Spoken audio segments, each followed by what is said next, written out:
తమాషా తింటారా వాళ్ళు? కేసీఆర్ మొట్టజీకి వాళ్ళు ఆయన సుల్లిజీకి ఇప్పుడు గెలిచి రేవంత్ రెడ్డి సుల్లిజీకి పోయినారు. కాదే ఇప్పుడు ఒకవేళ ఇప్పుడు కేసీఆర్ మళ్ళీ ఇప్పుడు కేసీఆర్ ఎందుకు వస్తలేడు మరి మీ నాయకుడు బయటకు ఎందుకు వస్తలేడు? మా నాయకుడు అంటే ఈ దేశానికే ఒక నాయకుడు ఆయన. అంటే ఈ పిచ్చగుండ్ల కాడ ఆయన పోయి మాట్లాడతాడు. ఆయన ఏం లెక్క మనుషులు వీళ్ళు, ఏం లెక్క మనుషులు అని ఆయన వాళ్ళ దగ్గర కుర్చీ మీద కూర్చొని మాట్లాడతాడు. ఆయన కూర్చోవాలంటే ఎక్కడికో ఆకాశం మీద ఉండాలి. ఆయన కొట్లాడి తెచ్చిన తెలంగాణ ఆయన.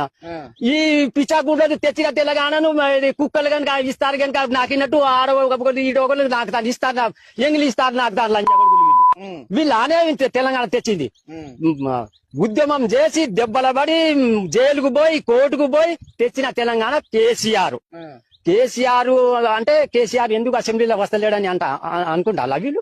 అంటే భయపడా వీళ్ళతో భయపడా ఆయన ఒక ఆతి కూడా బీకలేరు. ఒక కొస